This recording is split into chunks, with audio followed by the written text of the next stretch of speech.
The Colorado sky hung low and gray that October morning in 1882, pregnant with the kind of storm that turns men into believers and believers into corpses. Marcus Kane had seen enough death to know its rhythm, the way it danced through the world, with no more care than wind through wheat. But what he witnessed that morning, cresting the ridge above Broken Creek, would carve itself into his soul, deeper than any battlefield memory. The wagon train below should have been moving, should have been alive with the creak of wheels and the low murmur of families heading west toward promises they'd probably never keep. Instead, it lay scattered across the valley floor like a child's toys thrown in rage. 7 wagons, their canvas tops torn and flapping like surrender flags. Bodies sprawled in the dust, their dreams bleeding out into soil that didn't care about anybody's tomorrow. Marcus pulled his mare to a stop, his weathered hand moving instinctively to the Colt .45 at his hip. 15 years since Antietam. 15 years since he'd stood in fields carpeted with Union blue and Confederate gray, and still his body remembered. The stance, the breath held just so the way his eyes swept the terrain for movement, for threat, for survivors. Then he heard it. A woman's voice, low and fierce, singing in a language he didn't understand. Not English, not Spanish. Something older, something that belonged to this land before men like him ever set foot on it. The song rose from behind an overturned wagon, and with it came another sound that made his blood run cold. Men's laughter. The kind of laughter that had nothing to do with joy and everything to do with cruelty finding its favorite dance partner. He dismounted silent as smoke leading his horse down the ridge, through the scattered sage and juniper. The closer he got, the clearer the scene became. 4 men, maybe 5, circling the overturned wagon like wolves around wounded prey. Their leader, a man in a black duster coat with silver conchos that caught what little light pierced the clouds, stood separate from the others. Even from 50 yards, Marcus could see the casual arrogance in his stance, the way he held his pistol loose and ready, like a man who'd grown comfortable with killing. "Come on out, squaw," the man in black called, his voice carrying that particular brand of educated menace that Marcus had learned to hate during the war. Officers who'd never gotten their hands dirty, giving orders to men who couldn't wash the blood off theirs. "You're only making this harder on yourself and the boy." The singing stopped. In its place came a woman's voice, steady as bedrock despite everything. "You already take everything, Victor Blackwood. My husband's blood is on your hands. You will not have my child."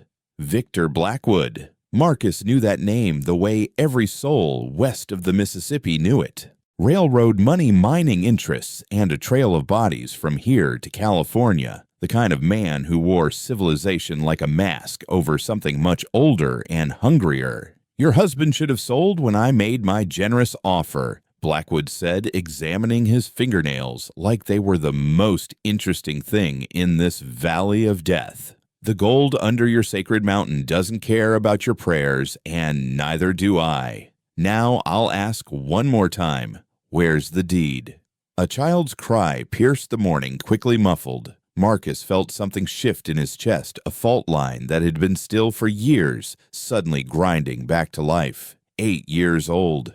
That's how old Tommy would have been now if Marcus hadn't come home drunk that night, if he hadn't heard a noise in the dark, if he hadn't grabbed his gun, if... The woman emerged from behind the wagon, and Marcus's breath caught. She stood tall, despite everything, her doeskin dress torn but her dignity intact. Long black hair framed a face that belonged to this land, Cheyenne maybe, or Arapaho. In her arms she clutched a bundle wrapped in a blanket decorated with blue beads that caught the stormlight, like pieces of stolen sky. The child couldn't have been more than 3 or 4, his dark eyes wide with the kind of fear that would grow roots if it wasn't stopped soon. "There is no deed," she said, lifting her chin. "The land belongs to the earth. The earth belongs to the Creator. You cannot own what was never yours to take." Blackwood sighed theatrically. How disappointingly primitive. Boys take the child. Maybe that will improve her memory. The men moved forward, and the woman pulled a knife from somewhere, the blade catching light as she swept it in an arc that made the nearest man jump back cursing. But she was 1 against 5, protecting a child while standing in the middle of nothing but death and distance. Marcus had told himself he was done with this.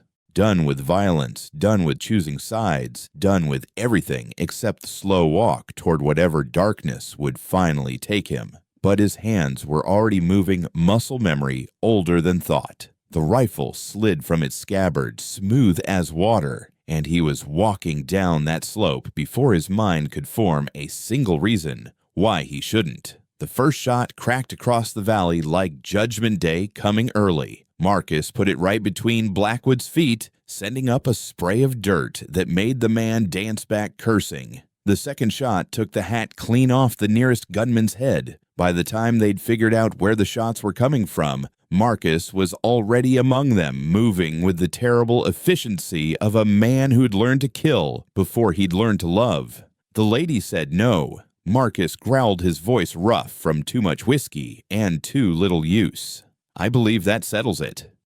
Blackwood's men froze, caught between their boss and this apparition who'd materialized from the ridge like some vengeful spirit. Marcus Kane stood among them, now 6 feet of scarred leather and bitter memories, his rifle held loose, but ready, the kind of ready that spoke of countless moments just like this one. His face bore the map of a hard life, a scar through his left eyebrow from Chancellorsville crow's feet, carved deep by too many years, squinting into hostile horizons, and eyes the color of winter sky, cold and distant. "This ain't your business, stranger," Blackwood said, recovering his composure with the speed of a man used to unexpected complications. "These are legal matters, railroad business. I have papers." Papers. Marcus repeated the word, falling from his mouth like something spoiled. "I've seen plenty of papers. Papers that said a man could own another man. Papers that sent boys to die for rich men's cotton. Your papers don't mean much out here, where the only law is what a man's willing to die for." The woman hadn't moved, still clutching her child, but Marcus could feel her watching him, calculating whether he was salvation or just another form of damnation. Smart woman. In his experience, both often wore the same face. "You know who I am?" Blackwood asked, his hand drifting toward the pearl-handled Colt at his hip. "I know enough," Marcus replied. "Know you're Victor Blackwood. Know you've got judges in your pocket from here to San Francisco. Know you've buried more than your share of problems in unmarked graves. Question is, do you know who I am?" Something flickered in Blackwood's eyes. Recognition, maybe, or just the predator's instinct for dangerous prey. "Should I?" "Marcus Kane," he said simply, and watched 2 of the gunmen take involuntary steps back. His name still carried weight out here, the kind of weight that made smart men reconsider their choices. The Angel of Death, they'd called him during the war. The Gray Ghost after. A dozen other names, none of them gentle, all of them earned. "The Marcus Kane died 3 years ago," Blackwood said carefully. "Heard he put a bullet in his own head up in Montana." "Tried to," Marcus admitted. "Turns out I'm too much of a coward to finish what I start. Or maybe too stubborn. Haven't figured which yet." The child whimpered, and the woman hushed him with a soft song, the same melody Marcus had heard earlier. There was power in it, something that made the hair on his neck stand up despite himself. This close, he could see the intricate beadwork on her dress, the way she held herself like royalty, despite standing in a graveyard of her own people's making. She was beautiful, but not in the soft way of town women. Beautiful like a hawk is beautiful, all fierce purpose and wild grace. "The woman comes with us," Blackwood said, apparently deciding to ignore Marcus's resurrection. "She has information I need. The child is unnecessary complications." "The woman goes where she pleases," Marcus countered, "and the child stays with his mother. That's how it's going to be." "You're 1 man against 5. Marcus smiled then, and it was the kind of smile that had nothing to do with humor. "I've had worse odds. Course, those men are all dead now, so maybe that's not the comfort you were looking for." The standoff stretched taut as wire. The storm that had been threatening all morning finally broke, fat raindrops starting to fall, turning the dust to mud, washing the blood from the bodies scattered around them into the thirsty earth. The woman used the distraction to move not away, but toward Marcus, something in her recognizing a better chance than she'd had moments before. "My name is Sahara," she said, her English careful but clear, accented with the music of her native tongue. "This is my sister's child, Thomas. His mother is there." She nodded toward one of the bodies, a younger woman who looked like she died protecting something, probably buying Sahara time to hide with the boy. "These men killed everyone. My husband, my sister, her husband, everyone except us." Thomas. The name hit Marcus like a physical blow. His son had been Thomas too. Tommy with his mother's gentle eyes and his father's stubborn chin.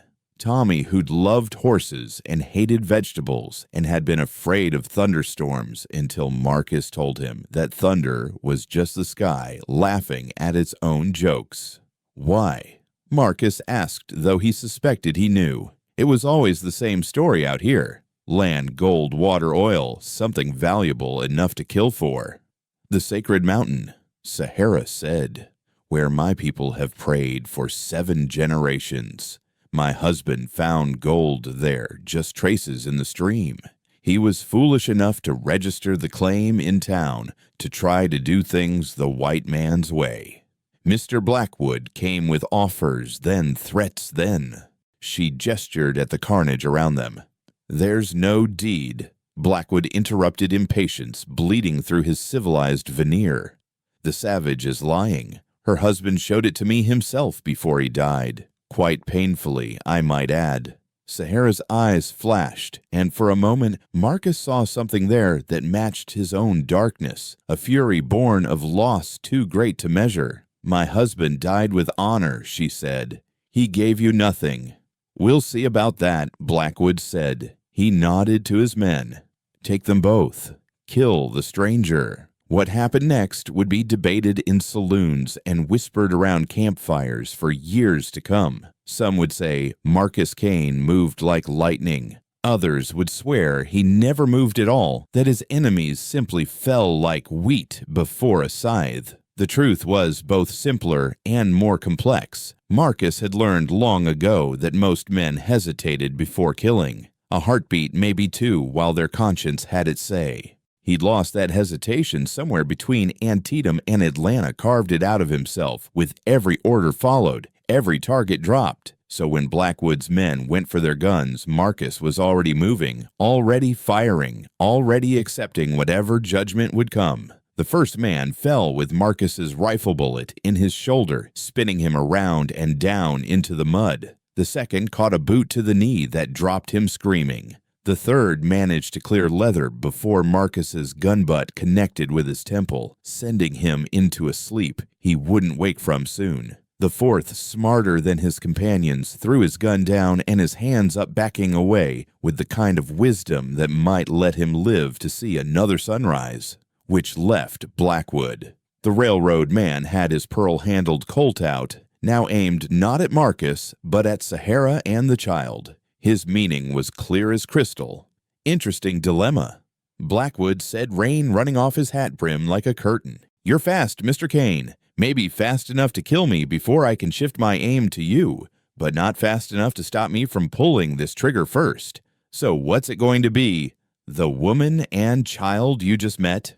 Or your own life?" Marcus felt the familiar cold settle over him, the same ice that had carried him through 4 years of war and 15 years of running from its ghosts. But underneath it, something else stirred, something that looked at this woman standing proud despite everything, at this child who bore his dead son's name at this moment, balanced on a knife's edge between salvation and damnation. "You know what your problem is, Blackwood," Marcus said, his voice conversational despite the gun pointed at innocent heads. "You think everyone's like you. that everyone calculates the angles, weighs the profit. You can't imagine someone doing something just because it's right.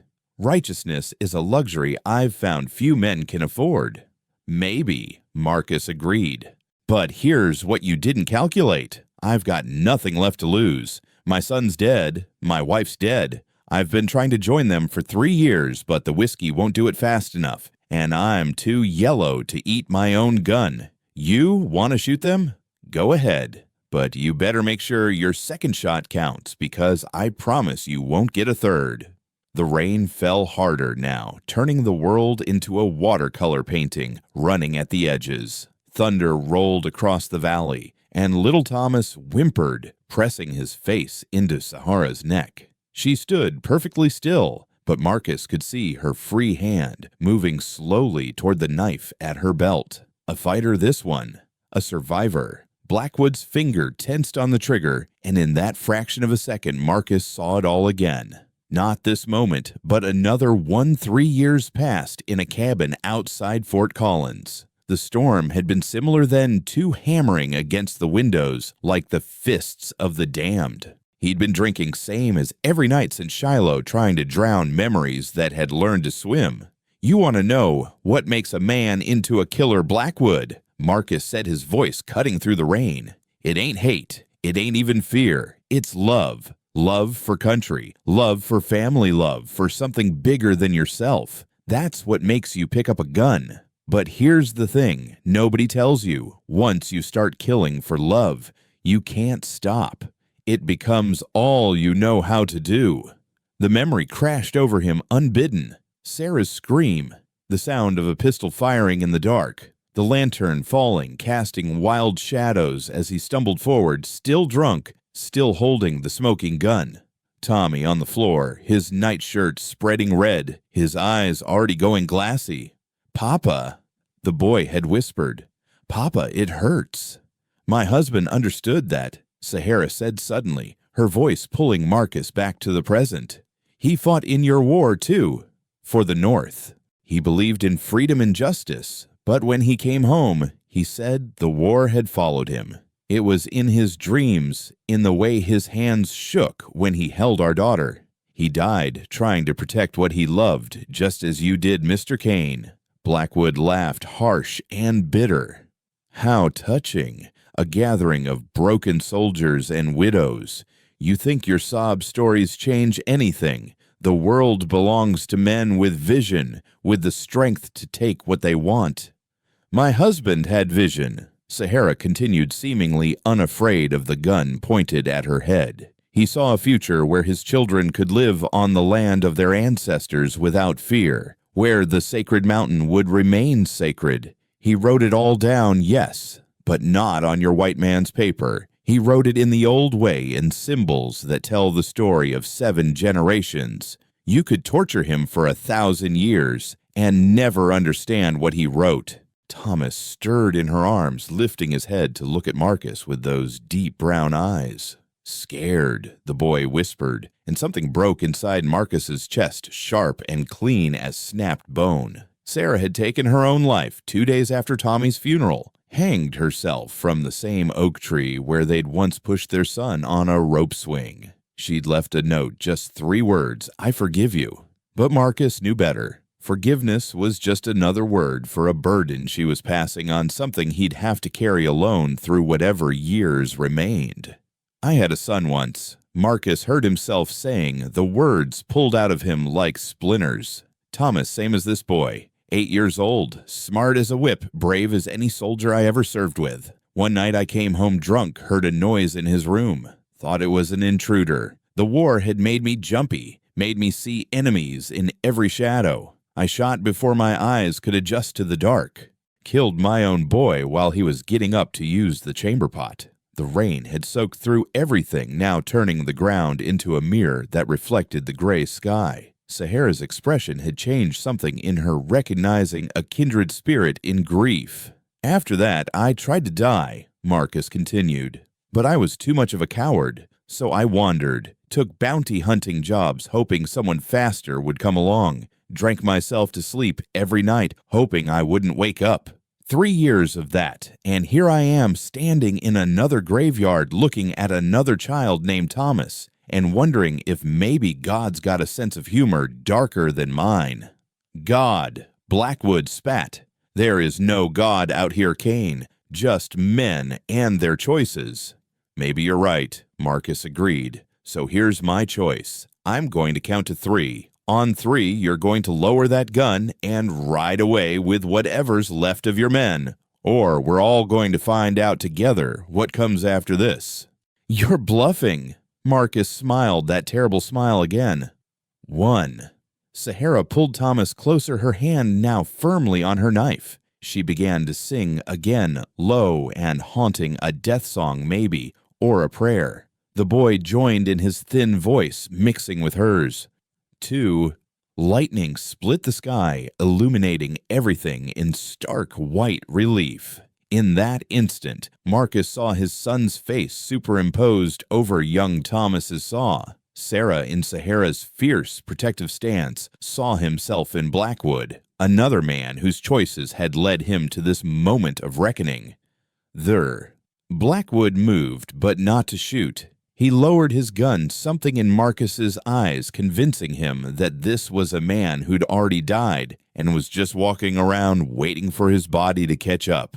There was no threatening a man like that, no bargaining with him. There was only survival or joining him in whatever hell he inhabited. This isn't over, Blackwood said, backing toward his horse.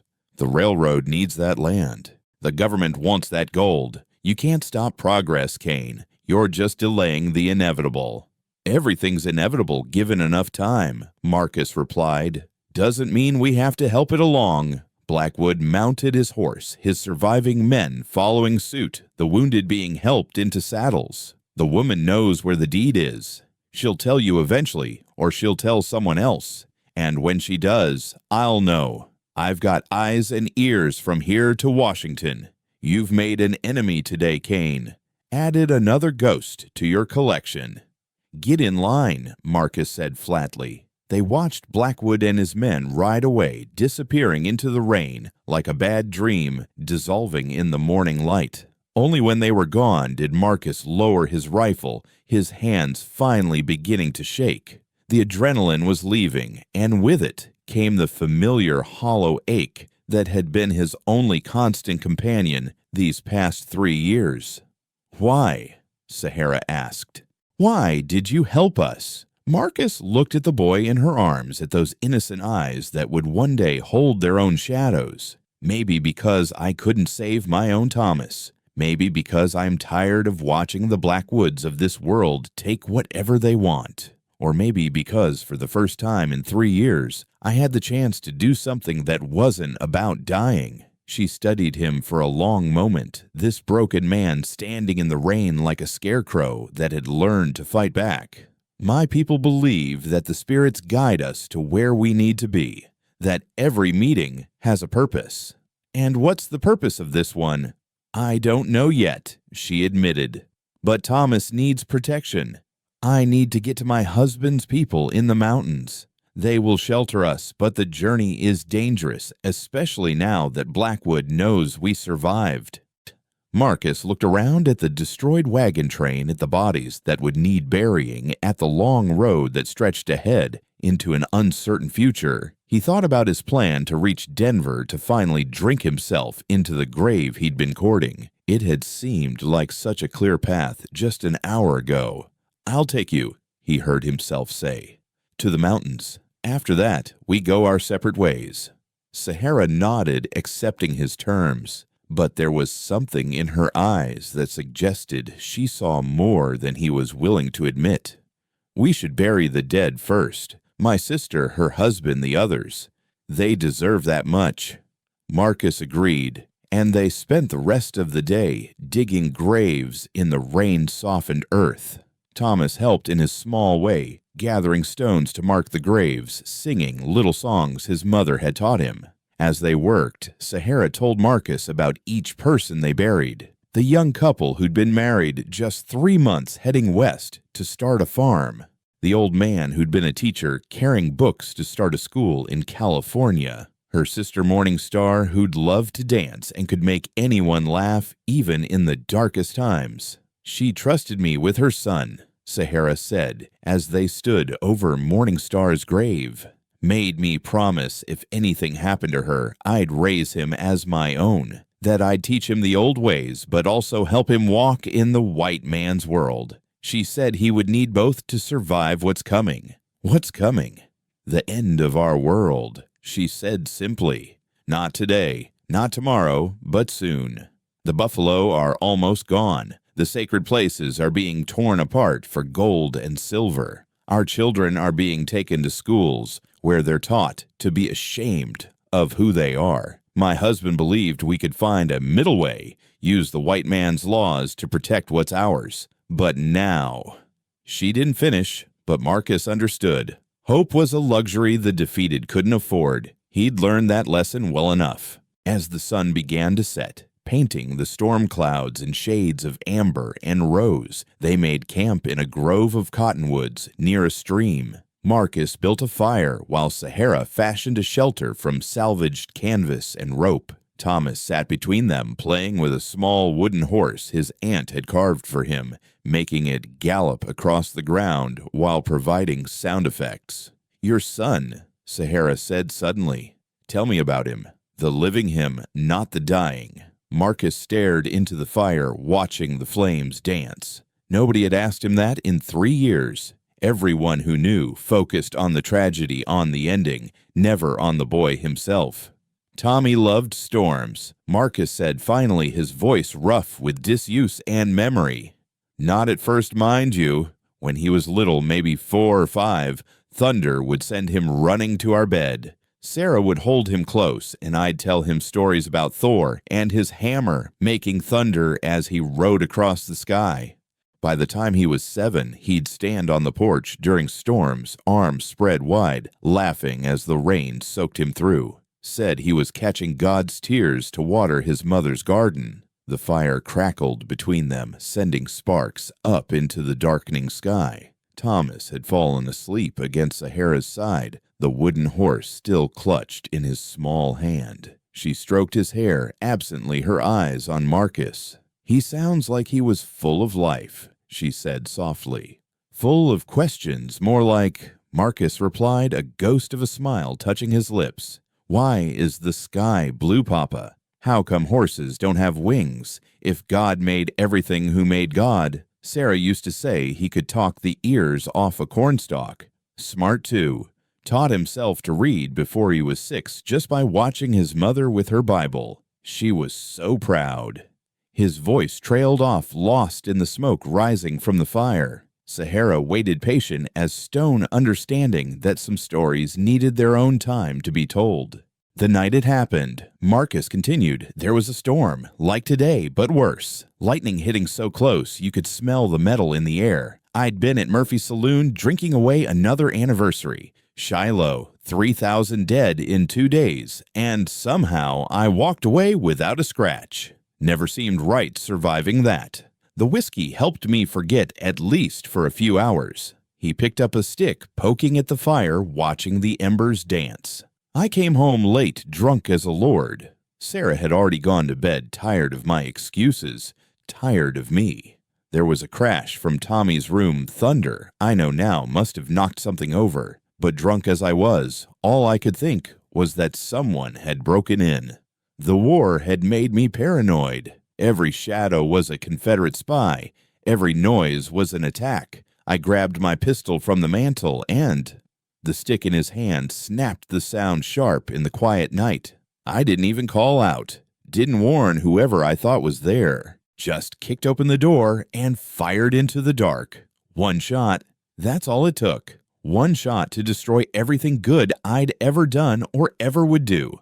Sahara reached across the fire, her hand briefly touching his. Not in comfort, there was no comfort for something like this, but in acknowledgement. She knew this territory, this landscape of loss that had no borders and no exit. My husband was not drunk when they came, she said quietly. He was praying at dawn as was his way. Every morning he would go to the sacred rock behind our cabin and offer tobacco to the 4 directions. He was Lakota, but he respected the ways of my people too. Said all prayers went to the same place eventually. She shifted Thomas, gently pulling a blanket over him. I was inside preparing breakfast. My sister and her husband had arrived the night before, fleeing their own troubles with Blackwood's men. We were going to travel together to the mountains to safety. Then the shot started. Her voice remained steady, but Marcus could see the tremor in her hands. My husband fought. He had served in your war, knew how to use the white man's weapons. He killed 2 of them before they brought him down. They dragged him to the sacred rock, the place where he prayed. Blackwood wanted to know where the deed was, the paper that proved our claim to the land. But there was no deed, not in the way Blackwood understood. You said he wrote it in the old way. Sahara nodded, reaching into a hidden pocket in her dress. She pulled out a piece of tanned hide, no bigger than a man's hand, covered in intricate symbols and pictographs. This is not a deed. It is a story. The story of how the Creator gave this land to the people, how the mountain became sacred, how the water that flows from it carries healing. My husband added to it, recording the boundaries as the white man's law required, but in our language, our symbols. To Blackwood, it might as well be wind patterns in sand.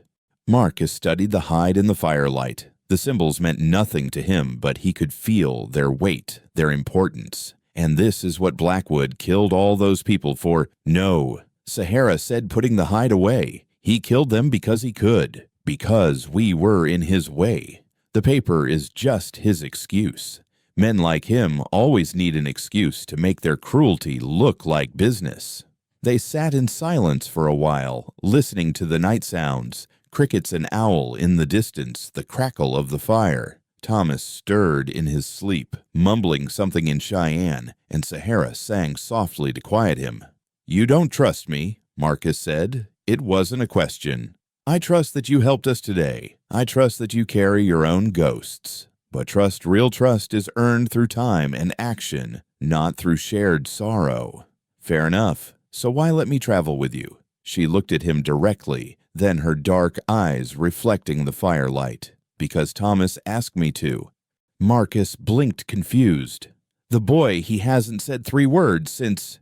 Not with his mouth, Sahara interrupted. But children see things we've learned to ignore. When you stood between us and Blackwood's gun, Thomas saw something in you. He told me in the old way that you have a father's heart, even if it's broken. That you would die before letting another child be hurt. Is he wrong? Marcus couldn't answer. His throat had closed up thick with emotion he'd thought he'd drowned years ago. Instead, he stood abruptly. I'll take first watch. Get some sleep. We'll need to move at dawn if we want to stay ahead of Blackwood's men. He walked to the edge of the firelight, rifle in hand, and settled against a cottonwood trunk. Behind him, he could hear Sahara preparing a sleeping place, whispering to Thomas when the boy woke briefly. Normal sounds, family sounds, the kind he'd never thought he'd hear again. The moon rose full and bright, washing the landscape in silver. Somewhere out there, Blackwood was planning his next move. The man wouldn't give up. Marcus had seen that kind of hunger before, the kind that ate everything in its path. They'd bought time today, nothing more. A rustling behind him made him tense, but it was just Sahara bringing him a cup of something hot. Pine needle tea, she said. It will keep you alert without making you jumpy like coffee. He accepted it gratefully, the warmth spreading through his chest. The boy Thomas does, he understand what happened about his parents. He understands death, she said, settling beside him. Children on the frontier learn early, but understanding and accepting are different things. He hasn't cried yet. When he does, the healing can begin. Some things don't heal. No, she agreed. But they can become part of us without destroying us, like a broken bone that sets stronger. The pain reminds us we're alive, that we survived. That's not always a blessing. She was quiet for a moment, then, my name's Sahara. It was given to me by a trader who'd traveled to Africa. He said I reminded him of that great desert, beautiful and dangerous, giving life and death in equal measure. My real name, my Cheyenne name, is Morning Rain Dancer. My parents said I was born during a storm like today's, but I came out laughing instead of crying. Why tell me this? Because names have power. Because if we're going to travel together, even for a short time, we should know who we're traveling with. You've told me who Marcus Kane was, but who is he now? It was a question he'd been avoiding for 3 years. Who is he without Sarah, without Tommy, without the structure of war or the purpose of family? Just a ghost, he'd thought. A walking dead man looking for his grave. But sitting here with this woman who'd lost everything and still stood strong, with this boy who needed protection with danger circling them like wolves, he felt something he hadn't felt in so long he'd forgotten its name. Not purpose, exactly. Not redemption, but possibility. The possibility that his story wasn't over, that the skills that had made him a killer could make him a protector, that maybe there was a reason he'd survived when so many hadn't. I don't know who I am now, he admitted, but I know who I'm not. I'm not the man who'll let Blackwood hurt you or Thomas. That's enough for tonight. Sahara stood, preparing to return to the fire. My husband used to say that the longest journey begins with accepting you don't know the destination. You just have to be willing to take the first step. And if that step leads off a cliff, she smiled, then the first real smile he'd seen from her. It transformed her face, revealing the woman she must have been before tragedy carved its marks on her. Then you learn to fly, Marcus Kane, or you learn to fall with grace. Either way, you learn. She left him with that thought, returning to curl protectively around Thomas by the fire. Marcus sipped the pine needle tea, watching the moon travel across the sky, and for the first time in 3 years, he didn't wish for morning not to come. The attack came just before dawn. The lamp oil burned low in Joseph Sweetwater's back room, casting dancing shadows on the walls, like ghosts of decisions yet to be made. Marcus Kane stood at the window, watching the last light bleed from the western sky, while his mind churned through the impossibility of what they were about to do. Behind him, he could hear Sahara's quiet breathing, Thomas's occasional whimper in his sleep, and Joseph's patient silence. "You ever been married before, Kane?" Joseph asked, finally breaking the heavy quiet. "Once. A lifetime ago." "How'd that work out?" Marcus's jaw tightened. "I killed our son and she hanged herself. So I'd say poorly." Joseph didn't flinch. Out here, tragedy was as common as dust. "And now you're thinking of marrying again. For convenience. For survival." Marcus corrected, though the words tasted like ash. "Same thing sometimes." Joseph poured another whiskey, the amber liquid catching the lamplight. "My first marriage was arranged. French trader's daughter needed protection from her father's creditors. We signed papers, shared a name, kept separate bedrolls. Lasted 6 months before she ran off with a cavalry lieutenant. This is different. Is it?" Joseph studied him shrewdly. "You've got a woman needs protecting a child, needs a father figure, and you need what redemption purpose? Or maybe just a reason to stop drinking yourself to death." Marcus turned from the window. Sahara had moved closer to the lamp, the light illuminating her face as she mended a tear in Thomas's shirt. Her hands moved with practiced efficiency, but he could see the tremor in them. She was scared, though she'd never admit it. "The missionaries won't take us without marriage papers," she said without looking up, "and Blackwood's men are getting closer. We could hear them asking questions at the saloon. They know we're here." "Then we move tonight," Marcus said. "Forget the missionaries." "And go where how?" Sahara finally looked at him, her dark eyes reflecting the lamplight. "You might survive the winter in the mountains alone. Thomas and I wouldn't. We need the convoy's protection at least until Fort Madison." She was right, and they all knew it. The temperature had been dropping steadily for days. Snow would come soon, and when it did, the mountain passes would become death traps for anyone traveling alone. "There's another problem," Joseph said. "Sister Catherine, the head missionary, I know her type. rigid, moralistic, suspicious of anything that doesn't fit her narrow view of propriety. An unmarried woman traveling with a man she'd refuse outright. A native woman with a half-blood child, she'd need a compelling story. "So we lie," Marcus said flatly. "So we survive," Sahara countered, setting down her sewing. "My grandmother used to say that sometimes the spirits test us not with great battles, but with small surrenders. Each compromise, each adaptation shapes us into who we need to become." And who do we need to become? She looked at Thomas, still sleeping despite the conversation. Whatever keeps him alive. Whatever gives him a chance at a future that isn't running and hiding. Marcus moved to stand before her, close enough to see the exhaustion she'd been hiding, the grief she'd been suppressing. "You know what you're asking. What this means. I'm asking you to pretend to be my husband for a few weeks. To share a name, a story, a wagon. To let Thomas call you Papa in public. To play a role until we reach safety. And if the role becomes real..." The question hung between them like a bridge. Neither was ready to cross. Sahara stood, moving past him to the window. Outside, Fort Sanctuary had settled into its nightly routine laughter, from the saloon horses being stabled somewhere, a fiddle playing a mournful tune. "Real," she said softly, "is a luxury we can't afford. Real was my husband murdered for defending our land. Real was my sister shot trying to protect her son. Real is Thomas orphaned at 4, carrying memories no child should have." She turned to face him. "What we're discussing isn't real. It's necessary." "You're wrong," Marcus said, surprising himself with the conviction in his voice. "What's necessary becomes real out here. Survival partnerships become families. Desperate alliances become communities. I've seen it happen. And you've seen families destroyed, communities scattered, partnerships betrayed." Yes.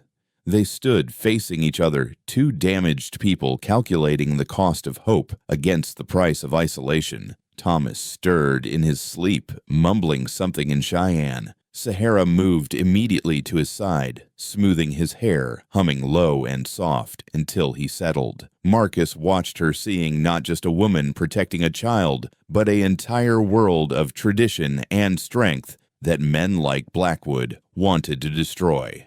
"I have conditions," Marcus said suddenly. Sahara looked up surprised.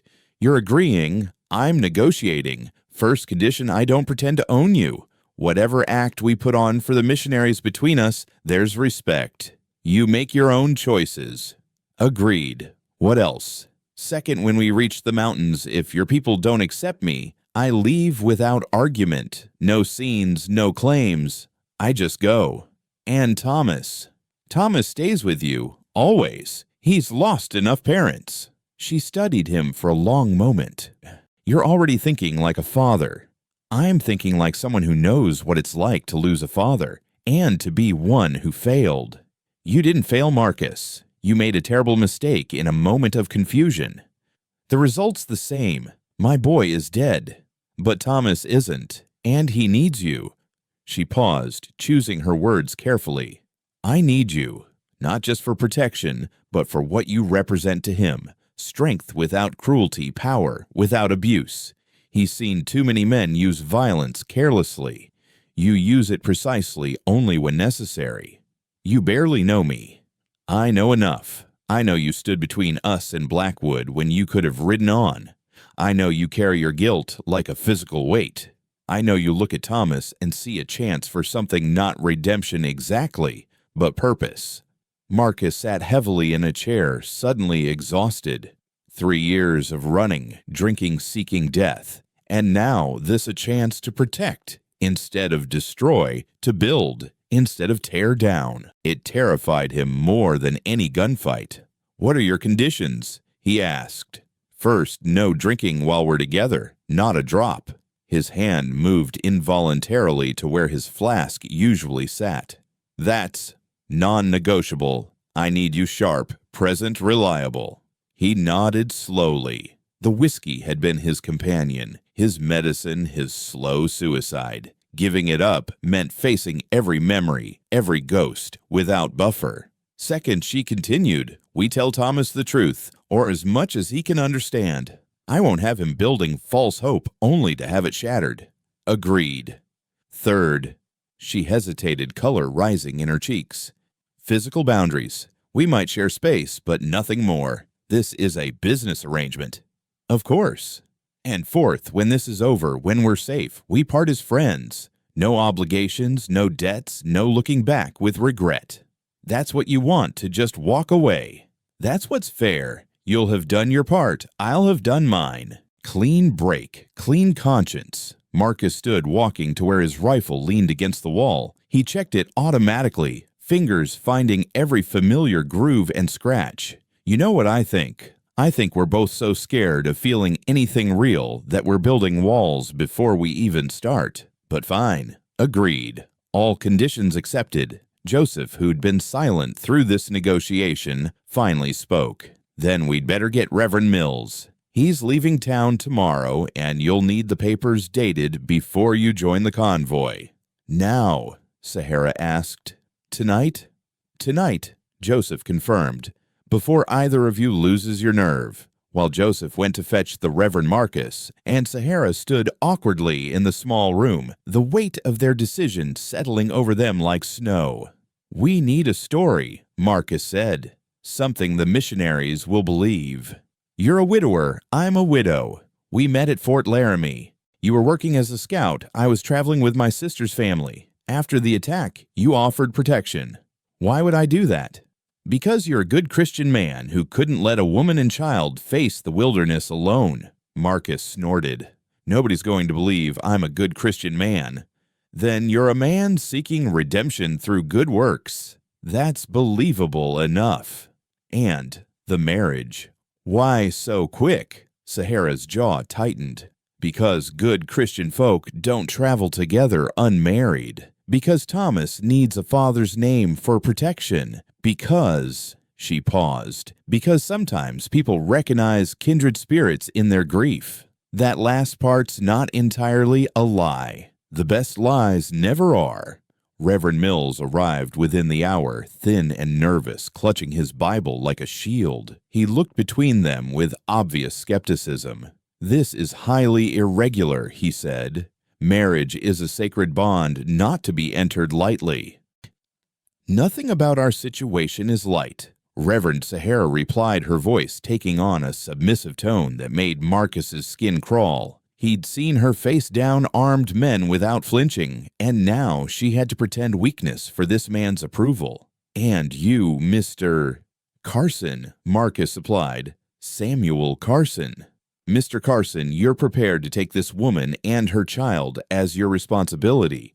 I am prepared to protect them with my life." Mills seemed satisfied with that answer. "And the boy, he understands." Thomas had woken during the conversation, watching everything with those two old eyes. Sahara knelt beside him, whispering in Cheyenne, then in English. "Thomas, Mr. Marcus is going to be your papa for a while, to keep us safe. Is that okay?" The boy looked at Marcus for a long moment, then nodded. "He has sad eyes like Papa did after the war. But kind, too."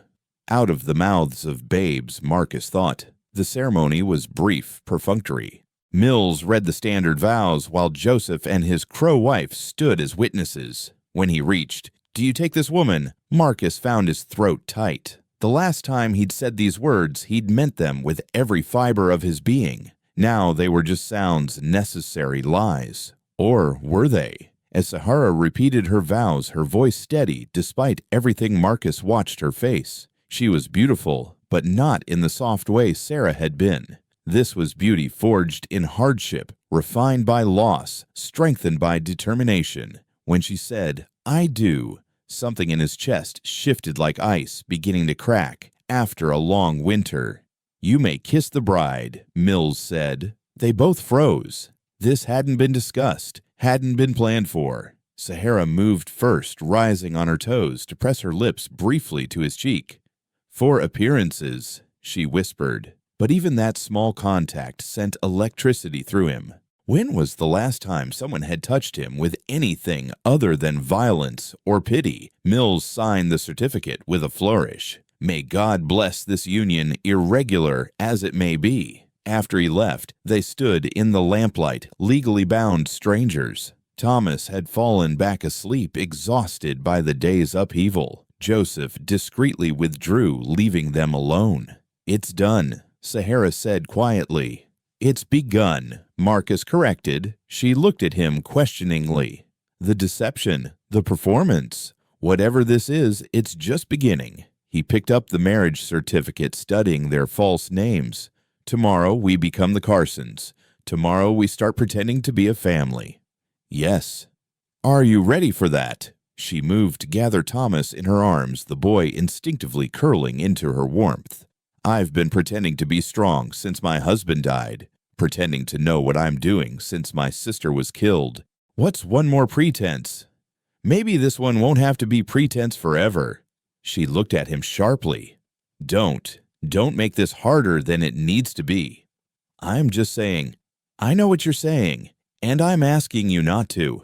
We have an agreement. Let's honor it." Marcus nodded, but as they prepared for sleep, him on the floor, her and Thomas on the bed, he couldn't shake the feeling that agreements made in desperation rarely survived hope. And despite everything, hope was what he felt. Not much, just a flicker like the first star appearing in a darkening sky. But sometimes a flicker was enough to navigate by. The first test of their manufactured family came at dawn. Sister Catherine stood outside their wagon like judgment incarnate, her thin lips pressed into a line that could have cut glass. Behind her, the other missionaries clustered like crows, black-clad and whispering.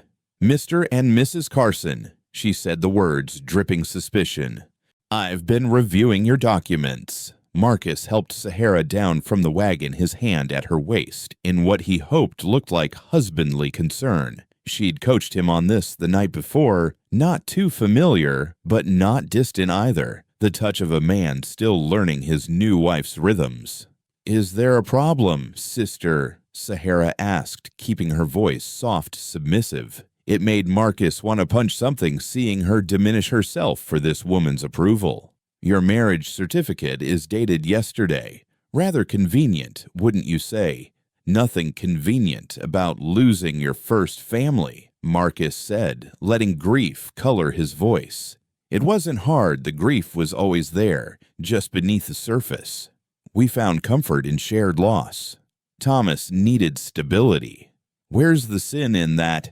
Sister Catherine's eyes narrowed, but before she could respond, Thomas emerged from the wagon, rubbing sleep from his eyes. He'd been coached too, but children were unpredictable. "Papa," he said, looking at Marcus. "My stomach hurts." The word hung in the air. "Papa." Marcus's chest tightened. The last person to call him that had died by his hand. "Come here, son." He managed kneeling as Thomas approached. The boy did look pale, probably from nerves. Marcus put a hand on his forehead, checking for fever, a gesture so natural, so paternal, that it shocked him. "Just butterflies, I think. Big day ahead." "Butterflies?" Thomas asked, confused. "It means you're nervous. It's okay to be nervous." Sister Catherine watched this interaction with sharp eyes. "The boy doesn't look like either of you." "He's my nephew," Sahara said quickly. "My sister's child. She died in the same raid that took my first husband." "Indians." Sister Catherine said the word like spoiled milk in her mouth. "Always killing each other." Marcus felt Sahara tense beside him. His own hand moved instinctively toward where his gun should be, except he'd hidden it to appear less threatening to the missionaries. "Actually," he said, his voice dangerously quiet, "it was white men, dressed like Indians to throw off suspicion. Happens more than you'd think out here. Men killing for land, for gold, for any reason at all, then blaming it on the natives." The missionary woman's face flushed. "Are you calling me a liar, Mr. Carson?" "I'm calling you misinformed. My wife's people have been nothing but peaceful, trying to adapt to changing times. The violence done to them wasn't their choosing." "Your wife's people," Sister Catherine repeated. "You married a half-breed." The slur hung in the air like a slap. Several of the other missionaries looked uncomfortable. One, a younger woman with kind eyes, actually stepped forward. "Sister Catherine, perhaps we should—" "Quiet, Sister Margaret." Catherine's attention never left Marcus. "I need to know what kind of people I am allowing into our Christian convoy." "The kind who need safe passage to Fort Madison," Marcus said. "The kind who will cause no trouble help with the work and be grateful for the protection. But also the kind who won't stand for our son being called names or my wife being insulted." "You're threatening me."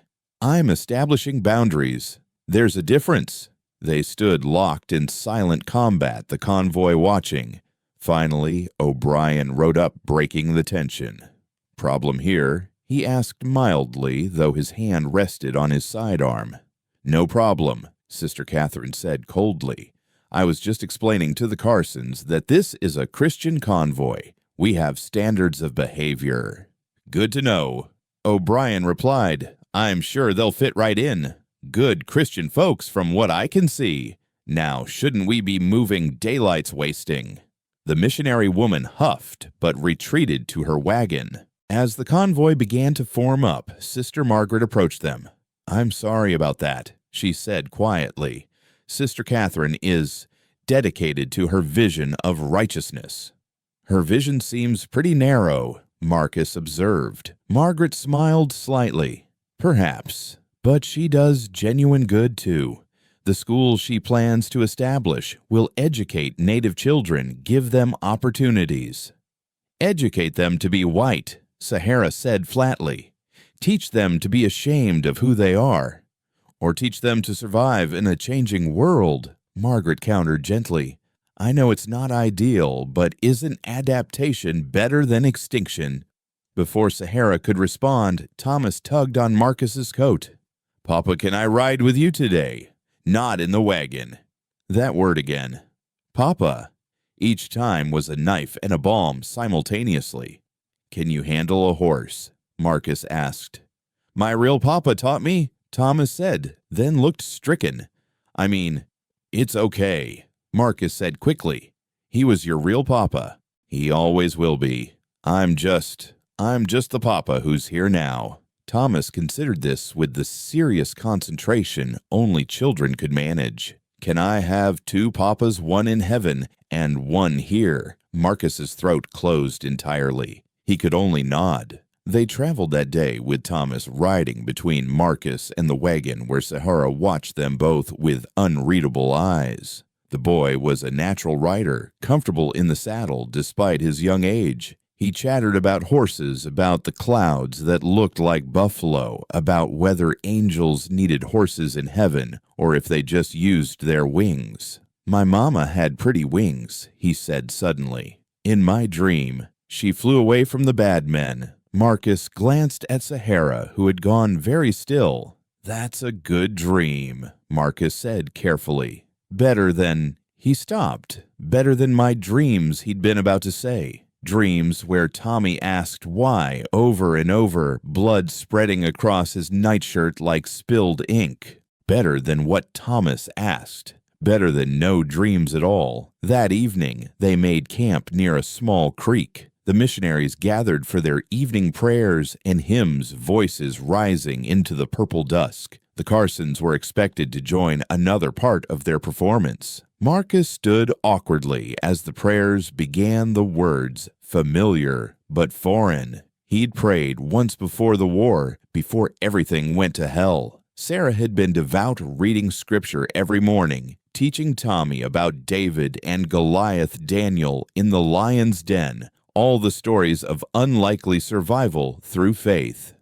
"Our Father who art in heaven," Sister Catherine began, and the group recited along. Marcus mumbled the words, but his mind was elsewhere. Where had God been when he'd pulled that trigger? Where had God been when Sarah kicked the chair away, rope tied around her neck? Where was God now as they ran from men who would murder a child for profit? Beside him, Sahara recited perfectly her mission, school education serving her well. But he could see the tension in her shoulders, the way her hand kept moving to where her medicine bundle should be hidden, now in their wagon. Thomas stood between them, small and solemn, not understanding the words, but understanding the ritual of them.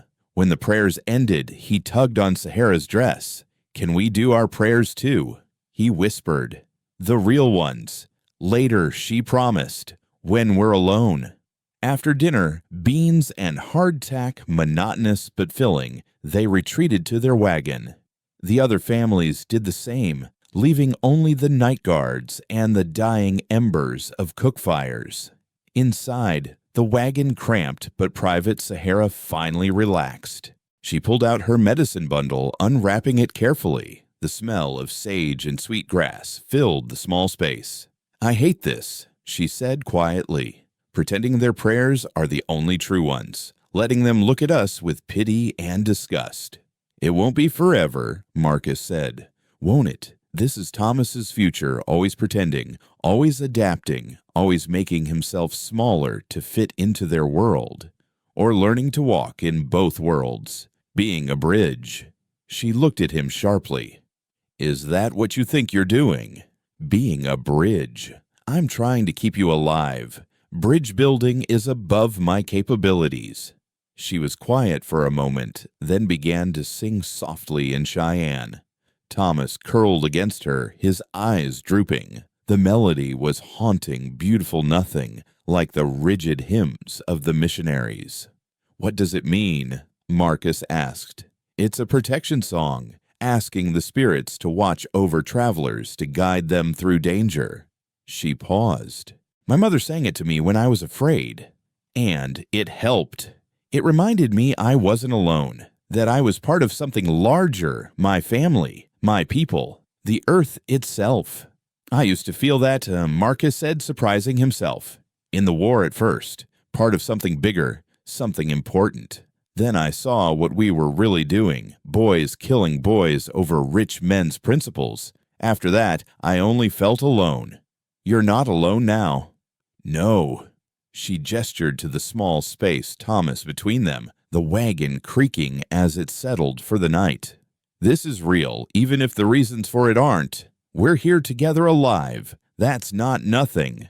A shout from outside shattered the moment. Marcus was moving before he'd consciously decided to grabbing his hidden rifle and pushing through the wagon flap. 3 riders had approached the camp, hard-looking men who sat their horses like trouble incarnate. The night guards had them covered, but the men seemed unconcerned. "We're looking for someone," the lead rider called out. "Indian woman and a boy, possibly traveling with a white man. Good reward for information." Marcus stayed in the shadows, watching. These weren't Blackwood's usual men, too rough, too careless. Bounty hunters probably following the money without caring about the why. O'Brien emerged from his tent fully dressed despite the hour. "This is a missionary convoy under Army protection. You'll move along." "Now, Sergeant, no need for hostility. We're just asking questions. And I'm just telling you to leave. Now." The bounty hunter laughed. "You Army boys, always thinking those uniforms mean something. Out here, only thing that matters is—" The sound of multiple rifles being cocked cut him off. The other soldiers had emerged, forming a line. The message was clear. "Guess we'll be going," the bounty hunter said, but his eyes swept the wagons one more time. They lingered on the Carson wagon, and Marcus felt his blood chill. "But we'll be around. Money like Blackwood's offering doesn't come along often." They rode off into the darkness, but the damage was done. The camp was awake, nervous whispering. Sister Catherine emerged from her wagon like an avenging angel. "Sergeant O'Brien, what is the meaning of this? Are we harboring fugitives?" "We're harboring Christian travelers," O'Brien said firmly. "Nothing more. But those men are gone. I suggest everyone return to their rest. Long day tomorrow." But rest didn't come easily. Marcus sat up, threw the night rifle across his lap, listening to every sound. Sahara dozed fitfully, one arm around Thomas, the other hand on the knife she kept close. Near dawn, when the sky was just beginning to gray, Thomas woke with a small cry. Not loud, but enough to wake Sahara. "Bad dream," she asked softly. The bad men were coming, Thomas whispered. They had Mama and Papa, the real ones. They were calling for me, but I couldn't reach them. It was just a dream, little warrior. But what if I forget them? What if I forget what they looked like? Sahara pulled him close, and Marcus saw tears on her cheeks.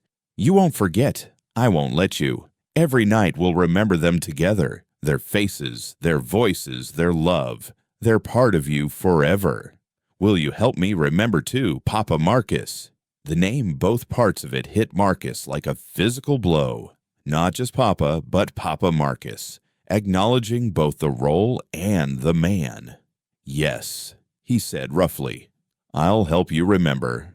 As the sun rose, painting the prairie in shades of gold and pink, the Carson family prepared for another day of pretense. But something had shifted in the night. The performance was becoming reality stitch by stitch, word by word, moment by moment. They were still strangers bound by necessity, still walking a dangerous path with enemies closing in. But they were also something else, something harder to define. They were three people choosing each other over and over in small ways and large. When Marcus helped Sahara from the wagon that morning, her hand lingered in his a moment longer than necessary. When Thomas called him Papa Marcus at breakfast, it sounded natural, right? When Sister Catherine glared at them with suspicion, they stood together, united in their deception that was becoming less deceptive with each passing hour. The road to Fort Madison stretched ahead, dangerous and uncertain. But for the first time in 3 years, Marcus wasn't traveling it alone. And that more than any amount of whiskey made the journey bearable. Fort Madison appeared through the morning haze like a promise that might be a lie. After 5 days with the missionary convoy, 5 days of careful performance and constant vigilance, the sight of civilization such as it was should have brought relief. Instead, Marcus felt every muscle tense as they approached the gates. Too many windows, he muttered to Sahara, who rode beside him on the wagon seat. Too many corners, she agreed, her hand resting casually near the knife hidden in her skirts. Thomas sat between them, his small body pressed against Sahara's side, but his hand holding Marcus's sleeve, a child's instinct for staying close to protection. He'd been quiet all morning, sensing the adult's tension. The fort was busier than Marcus had expected. Supply wagons crowded the main street, soldiers mixed with civilians, and everywhere the controlled chaos of a frontier settlement trying to pretend it was a real town. But beneath the bustle, Marcus could feel something else: watchfulness. Too many eyes tracked their wagon as it rolled through the gates. Sister Catherine had already announced they would rest here for 2 days before continuing to their mission site. 2 days that might as well be 2 years, with Blackwood's money drawing every bounty hunter west of the Mississippi. The boarding house is on 3rd Street, O'Brien said, riding up beside them. He'd been distant since the encounter with the bounty hunter's professional, but no longer friendly. Mrs. Hoffman runs it. She's discreet. You're not staying there, Marcus asked. Barracks for us soldiers. But I'll be around. He paused, then added quietly, there's been talk about you folks. Might want to keep a low profile. After O'Brien left, they found the boarding house, a 2-story building that had seen better decades, paint peeling like diseased skin. Mrs. Hoffman was a broad German woman with arms like ham hocks and eyes that had seen everything the frontier could offer. How long? She asked, not bothering with pleasantries. 2 nights, Marcus replied, placing coins on the scratched counter. She counted them, then studied their little family with calculating eyes. No trouble. I run a respectable establishment. We're respectable people, Sahara said, her voice carrying just enough edge to be noticed. Mrs. Hoffman's expression didn't change. 3rd room on the right 2nd floor. Meals are at 6 and 6. You miss them, you don't eat. The room was small but clean. 1 bed, a washstand, a single chair, and a window that looked out on an alley that Marcus immediately cataloged as both an escape route and a potential attack point. I'll take the floor, he said automatically. Don't be ridiculous. Sahara replied, setting down their few bags.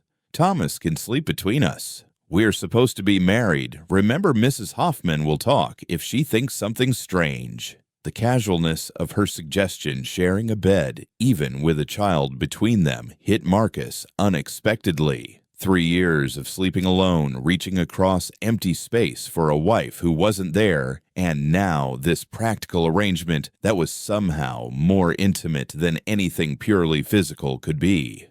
"Papa Marcus," Thomas said, tugging on his coat. "I'm hungry." "Dinner's not for 2 hours, little man."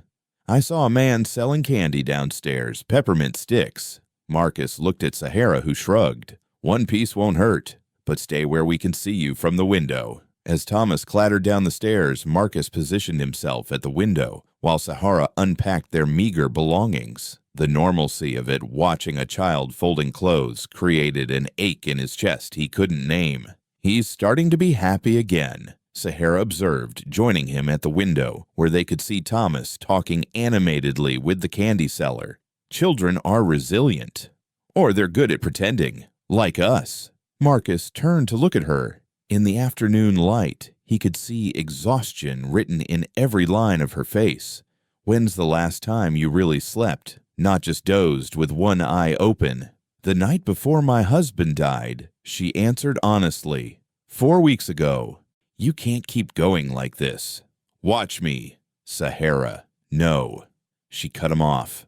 "I don't get to be weak. I don't get to break down. Thomas needs me strong, so I'm strong.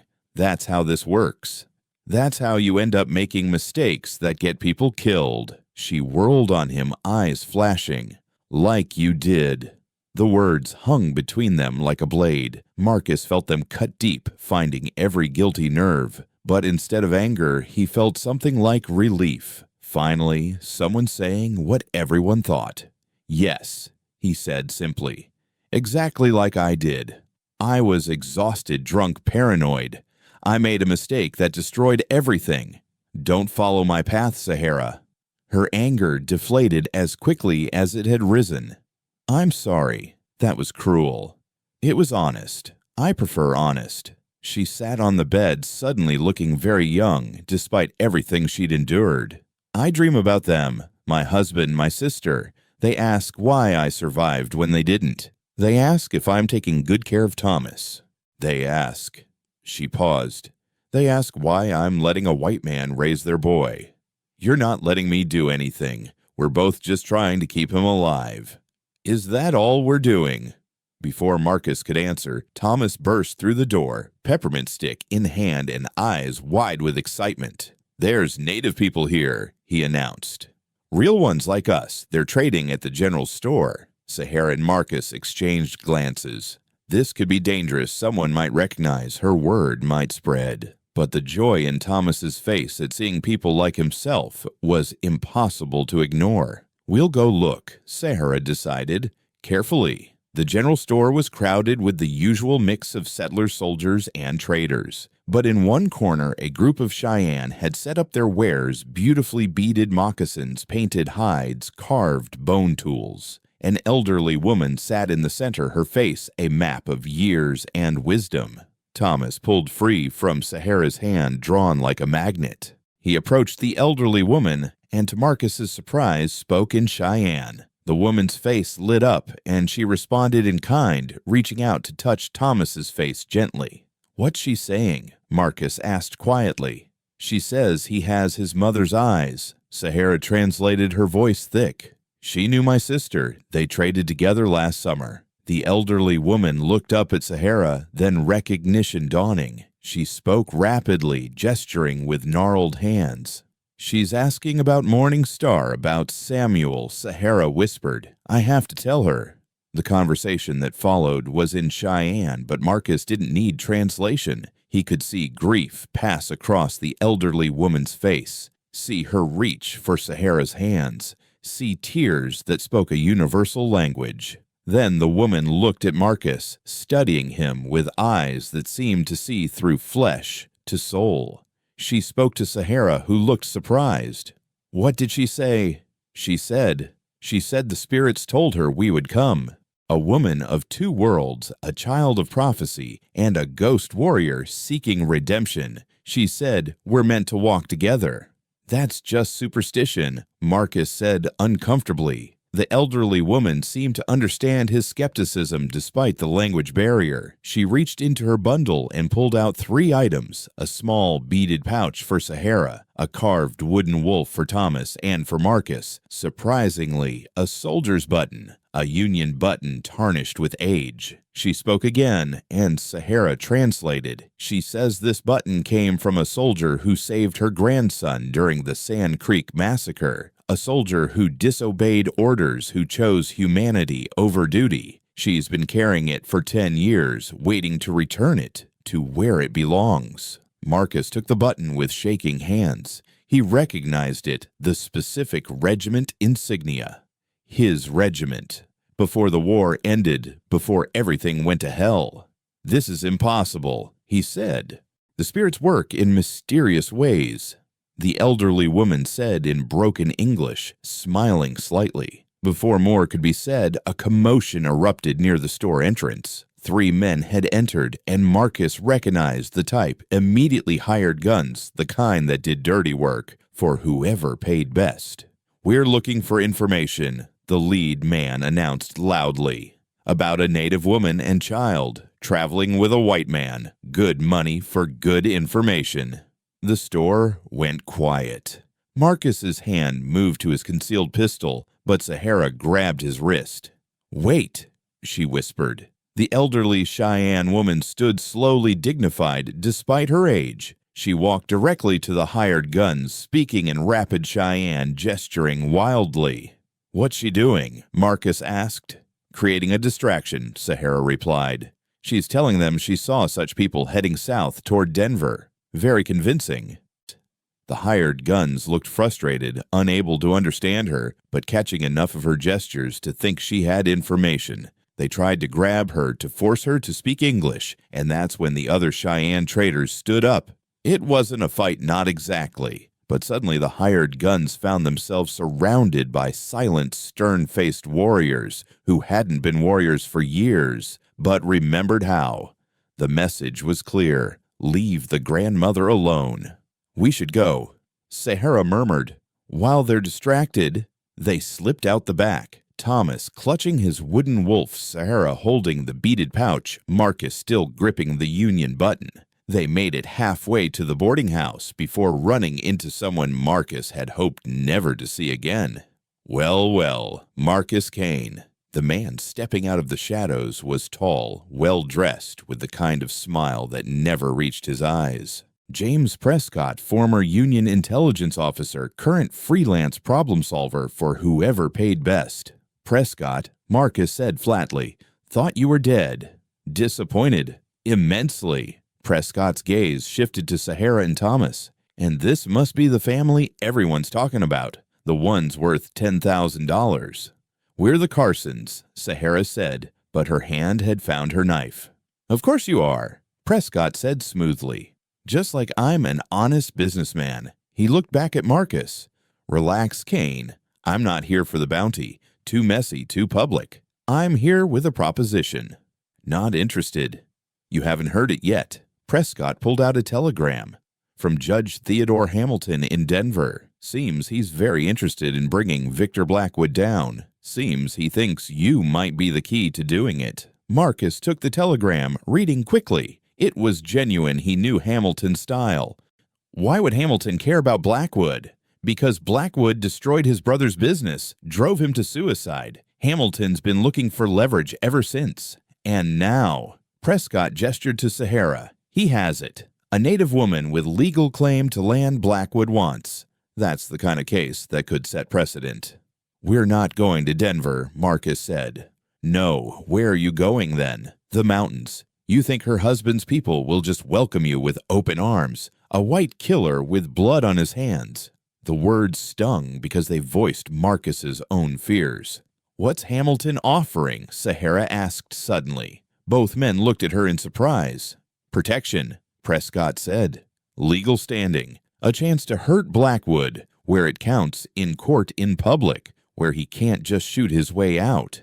And in exchange, you testify, you provide evidence, you stand up in a white man's court and demand justice. Sahara was quiet for a moment, looking at Thomas, who was watching everything with those two old eyes. "We'll think about it," she said finally. Prescott handed Marcus a card. "I'm at the Railroad Hotel. You have until tomorrow night to decide. After that, the offer expires, and you're on your own with every bounty hunter in the territory after you." He tipped his hat and walked away, leaving them standing in the dusty street. "You can't seriously be considering this," Marcus said. "Can I? Thomas deserves better than a life of running, if there's a chance for real justice." "There's no justice for people like us," Marcus said bitterly. "Just different kinds of survival." That night, as they lay in the boarding house bed, with Thomas between them, none of them slept. The wooden wolf was clutched in Thomas's hand, the beaded pouch under Sahara's pillow, the Union button in Marcus's pocket. 3 tokens from a stranger who somehow knew they belonged together. "Tell me about Denver," Sahara whispered in the darkness. "It's a city trying to pretend it's civilized, law and order on the surface, but underneath, it's the same as everywhere the strong take from the weak. And this judge, Hamilton's honest as much as any judge can be, but he's one man against Blackwood's empire. One man in us. We're nobody Sahara, a drunk killer, a native widow, and an orphaned child. You think that matters against Blackwood's money?" She was quiet for so long he thought she'd fallen asleep. Then, "My husband believed in the law. He thought if we just followed the rules, proved our claims legally, we'd be safe. He was wrong. But maybe he wasn't completely wrong. Maybe we just need the right moment, the right judge, the right story. And you think this is it? I think Thomas deserves a chance at a future that isn't just survival. Don't you?" Marcus thought about his own son, about the future Tommy would never have, about the chances he'd never get. "Yes," he admitted, "but wanting something doesn't make it possible." "No," Sahara agreed. "But not trying makes it impossible." In the darkness, her hand found his across Thomas's sleeping form. Not romantic, just human connection in an uncertain world. "Whatever we decide," she said, "we decide together, as a family." The word hung in the air, family. They weren't that, not really. They were 3 strangers bound by circumstance and necessity. But lying there in the dark, surrounded by danger, connected by a child's need and their own broken hopes, they were becoming something.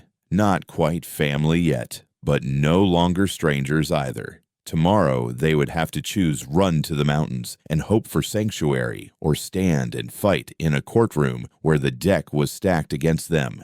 Either choice could mean death, but tonight, for just these few hours, they were safe. Together. And maybe Marcus thought, as sleep finally claimed him, that was enough of a miracle for now. Fawn 8. Kung Hong Lon, the hidden valley Robert's standing bear led them to, was like nothing Marcus had ever seen. Nestled between peaks that scraped the sky, it was a natural fortress, accessible only through a narrow canyon that 2 men could defend against an army. Within the valley, perhaps 50 lodges stood in neat circles, smoke rising from their peaks into the crystal mountain air. Children played between them, their laughter echoing off the rock walls. Women worked at tanning hides and preparing food. Men tended horses and maintained weapons. It was a functioning community, alive and thriving, despite everything the outside world had done to destroy it. "This is the last free place," Robert said as they rode in. "Here we are not reservation Indians or hostile renegades. We are simply the people living as we have always lived." But Marcus could see the truth beneath the surface. The lodges were patched and repatched. The children were too thin. The horses were few and precious. This wasn't paradise. It was a last stand dressed up as daily life. They were given a lodge near Robert's, and for the first week, life took on an almost dreamlike quality. Thomas began to smile again, playing with the other children, learning words in Cheyenne, helping the older boys with the horses. Sahara worked with the women, but also met regularly with Robert and the other leaders, discussing things in their language that Marcus couldn't understand but could feel the weight of. Marcus himself felt useless at first. He helped with hunting his rifle, bringing down an elk that fed several families. He repaired weapons with skills learned in the army, but he was an outsider, tolerated for Sahara's sake, but not trusted. It was Thomas who bridged that gap. One evening, the boy brought over an elderly warrior named White Crow who spoke broken English. "Boy says you know the Iron Horse," White Crow said, referring to the railroad. "Says you know how white men fight." "I know some things," Marcus admitted carefully. "Show us," White Crow said simply. "We need to know." So Marcus began teaching. Not how to attack, they knew that already, but how to defend against modern military tactics, how to read terrain the way the army did, how to disrupt supply lines, how to make a small force seem larger. The warriors listened with intense focus, asking sharp questions, adapting his knowledge to their own methods. But peace couldn't last. It never did. The attack came at dawn on their 10th day in the valley. Not Blackwood's men, the army. Somehow, they'd found the hidden valley. 60 cavalry soldiers came through the canyon in a column, and their commander's voice echoed off the walls. "By order of the United States government, this illegal encampment is to be disbanded immediately. You will return to the designated reservation or face forced removal." Robert Standing Bear met them at the canyon mouth, Marcus and several warriors behind him. The commander was young, Marcus noted, probably fresh from West Point, full of regulations and righteousness. "This is our land," Robert said calmly. "Treaty land recognized by your own government." "The treaty has been modified," the lieutenant said, pulling out a paper. "This valley contains mineral rights now claimed by the Blackwood Mining Company. You have 1 hour to begin evacuation." There it was. Blackwood had found them, but instead of coming himself, he'd sent the army to do his dirty work. It was brilliant in its cruelty. The warriors couldn't fight the army without bringing the full weight of the government down on them. "And if we refuse?" Robert asked. The lieutenant's hand moved to his sidearm. "Then we'll remove you by force, women and children included." Marcus stepped forward. "Lieutenant, what's your name?" "Lieutenant James Morrison." "And you are?" "Someone who's seen what happens when the army removes native families." "I was at Sand Creek, Lieutenant. Saw soldiers kill children not much older than those playing behind us." "You sure that's the order you want to follow?" Morrison's jaw tightened. "I have my orders." "From Blackwood, or from your actual commanders?" "From the territorial governor." "Who Blackwood owns," Marcus said flatly. "You're being used, Lieutenant. You're about to massacre innocent people so a rich man can dig gold from sacred ground." "That's not my concern. The law is the law." "I used to think that too," Marcus said. "Then I learned that law without justice is just tyranny with paperwork." The standoff stretched taut. Behind them, Marcus could hear the camp preparing not for evacuation, but for fight or flight. Women were gathering children. Men were checking weapons, and somewhere Sahara was probably holding Thomas close, preparing for another loss. Then White Crow spoke up in surprisingly clear English. "Lieutenant Morrison, your father is Colonel James Morrison Sr. Yes, fought at Gettysburg." The lieutenant looked surprised. "How did you—" "I saved his life," White Crow said simply. "Pulled him from under his dead horse at Little Round Top. He promised me a debt of honor. Now I collect. Leave this place. Tell your superiors you found nothing. The debt is paid." Morrison's face went through several expressions: disbelief, recognition, conflict. Marcus could see the young man's entire worldview cracking. I can't just—" "You can," Marcus said quietly. "You can choose to be a man of honor instead of Blackwood's puppet. Your father would understand that." The lieutenant sat frozen on his horse for a long moment. Then, "We searched the valley thoroughly. Found no signs of illegal encampment. Must have been bad intelligence." His sergeant started to protest, but Morrison cut him off with a sharp gesture. "We're leaving, Sergeant. Now." As the cavalry column retreated, Robert turned to Marcus. "You spoke well, but Blackwood won't stop. He'll come himself next time." "Then we need to be ready," Marcus said. But they weren't ready for what came next. 3 nights later, Marcus woke to the smell of smoke. Not cook fire. Smoke wrong color, wrong intensity. Forest fire. He burst from the lodge to see the western slope of the valley ablaze. The wind was pushing it toward the camp at frightening speed. It wasn't natural. The fire line was too strategic. Blackwood had decided if he couldn't remove them, he'd burn them out. "The river," Robert shouted. "Everyone to the river." But the fire was moving too fast. The dry autumn grass caught like tinder racing ahead of the main blaze. The horses scattered in panic. Children screamed. The carefully ordered camp became chaos in seconds. Marcus found Sahara trying to help an elderly woman who'd fallen. Thomas was nowhere to be seen. "Where's the boy?" Marcus shouted over the roar of approaching flames. "He went to help with the horses," Sahara called back. Marcus's blood went cold. The horses had been corralled on the western edge of camp directly in the fire's path. He ran toward the flames, his eyes streaming from smoke. Through the chaos, he could hear Thomas's voice, high and frightened, calling for help. The boy had gotten tangled in the corral ropes while trying to free the horses. The fire was almost on him. Marcus could feel the heat searing his skin, see the wall of flame rushing forward like a living thing. For a split second, he hesitated. Another child, another moment of decision, another chance to fail. Then he was moving, not thinking, just acting.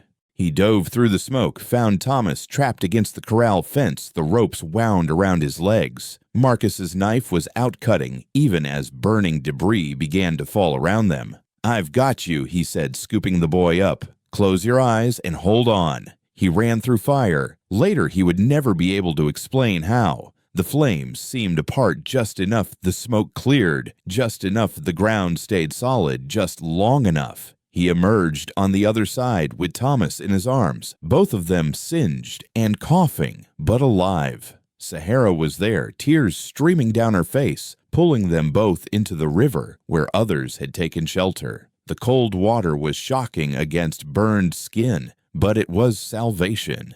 They spent the night standing waist deep in the river, watching their entire world burn. The lodges, the stored food for winter, the medicines, the sacred items, all of it turned to ash and smoke. When dawn finally came, revealing the devastation, Robert Standing Bear stood tall despite having lost everything. "We survive," he said simply. "We always survive. But now we must decide, do we run again, or do we fight?" Marcus looked at the burned valley, at the traumatized children, at the elders who'd lost their last refuge. Then he looked at Thomas, still clinging to him, and Sahara, her face set with determination despite the tears.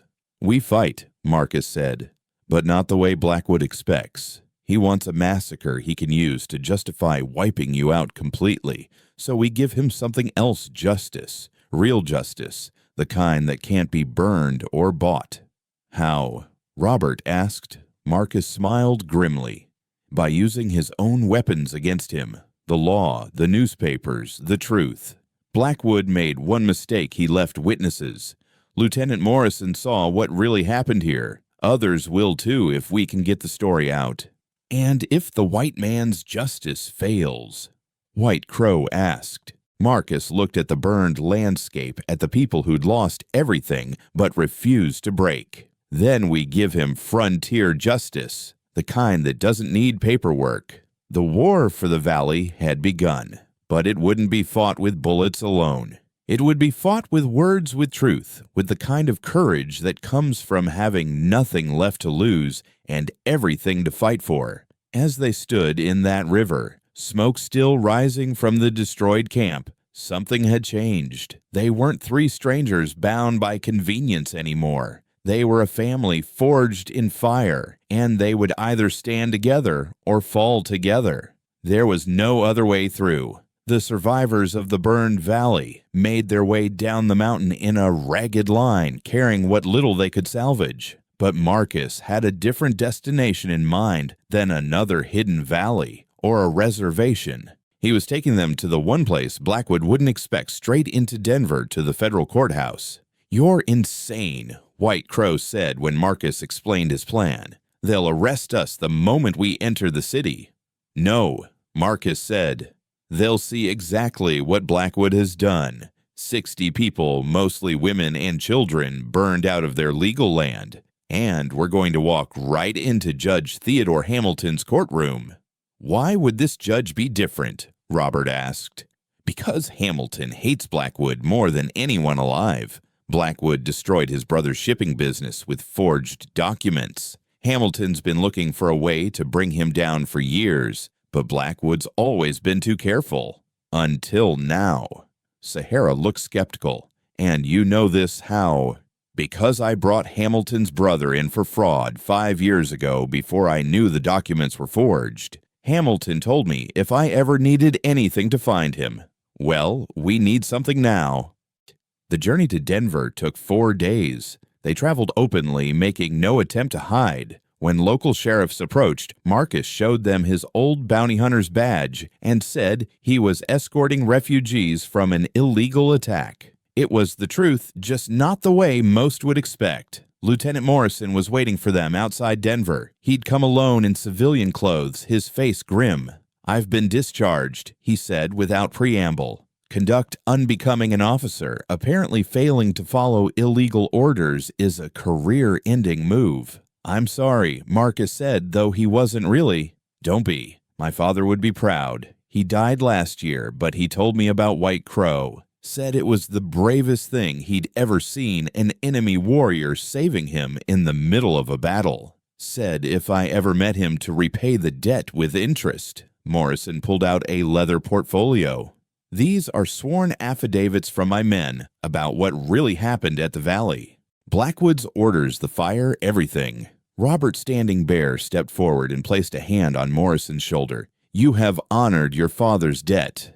You are welcome among the people always." Morrison's eyes misted. "Thank you. But we're not done yet. Blackwood's in Denver. He's planning something big. Word is he's got a federal judge in his pocket going to get an order declaring all of you hostiles to be shot on sight." "Then we'd better move fast," Marcus said. They entered Denver like a funeral procession. Marcus and Morrison at the front, Robert Standing Bear and his warriors next, then the women and children with Sahara and Thomas in the middle. People stopped in the streets to stare. Some cursed, some blessed themselves, most just watched in stunned silence as this remnant of a dying world walked through their modern city. The federal courthouse was a grand building of limestone and ambition. Marcus had been here before bringing in fugitives. Now he was bringing in victims. The guards at the door started to object, but Morrison produced his military papers and they stepped aside. Judge Theodore Hamilton was in his chambers. He was an older man, thin as a rail, with eyes like a hawk. He looked up as Marcus entered, and his eyebrows rose. "Marcus Kane, I heard you were dead." "Disappointed, curious. And these people with you?" Marcus laid it all out. The illegal land grab, the forged government orders, the burned valley, the attempted massacre. He showed Hamilton the pictographic deed. Sahara had protected Morrison's affidavits and testimonies from the survivors. Hamilton listened in silence, his fingers steepled. When Marcus finished, the judge stood and walked to his window, looking out at the city. "Blackwood owns half this city," he said quietly. "Judges, police, politicians. Going after him is like going after a king in his own castle." "Then what do you suggest?" Hamilton smiled, and it was not a pleasant expression. "We don't go after him. We make him come to us, in my courtroom, in front of journalists. We give him enough rope to hang himself." He turned to Robert. "Chief Standing Bear, would your people be willing to testify in open court? If it will bring justice, yes. It might bring more than that. There's a new wind blowing from Washington. President Arthur is looking for ways to show he's different from his predecessors. A case like this, properly presented, could change how the law sees Native rights. Or it could get us all killed, White Crow observed. That too, Hamilton agreed, but you're already marked for death. At least this way you die fighting in a court of law instead of being gunned down in the wilderness. They spent the next 3 days preparing. Hamilton brought in a young lawyer named Clarence Darrow, fresh from Chicago, and eager to make a name for himself. Darrow interviewed everyone building a case that went beyond land theft to systematic genocide. This isn't just about one valley, Darrow said excitedly. This is about whether Native Americans have any rights the white man is bound to respect. We could make history here. We just want to survive, Sahara said quietly. Then you need to make history, Darrow replied, because without legal precedent, you'll always be at the mercy of men like Blackwood. The night before the trial, Marcus couldn't sleep. He found Sahara on the boarding house roof, looking at the stars barely visible through Denver's smoke. Tomorrow changes everything, she said. One way or another, she turned to him. If something happens to me tomorrow, promise me you'll take care of Thomas. Raise him as your own. Nothing's going to happen. Promise me, Marcus. He saw the fear in her eyes, then the mother's terror of leaving her child alone in a hostile world. I promise, but it won't come to that. You don't know Blackwood like I do. He won't let the law stop him. He'll have men in that courtroom. Then I'll be ready. She moved closer to him, and for the first time since their convenience marriage, he felt the warmth of her, not as a fellow survivor, but as a woman. You've changed, she said. When we met, you were looking for death. Now you're fighting for life. Your life, Thomas's life. Your life too, she said softly. You're allowed to want to live, Marcus. Tommy would want that for you. The name of his dead son on her lips should have hurt, but instead it felt like a blessing, like permission. After this is over, he started, then stopped. After this was over, what their marriage was supposed to be temporary, just for protection. But somewhere between the fire and the flight between Thomas calling him Papa in his sleep and Sahara trusting him with her nephew's future, it had become real. After this is over, Sahara said, we'll see who we are when we're not running. The courtroom was packed the next morning. Word had spread through Denver like wildfire, the infamous Victor Blackwood versus a band of Native Americans and their white protector. Journalists filled the gallery, their pencils ready. Curious citizens crammed in wherever they could fit. And there in the front row, like a spider in his web, sat Victor Blackwood himself. He looked exactly as he had at the massacre site, down to the silver conchos on his black coat. His lawyers flanked him, expensive men in expensive suits. He smiled when he saw Marcus, the kind of smile that promised retribution. Judge Hamilton called the court to order.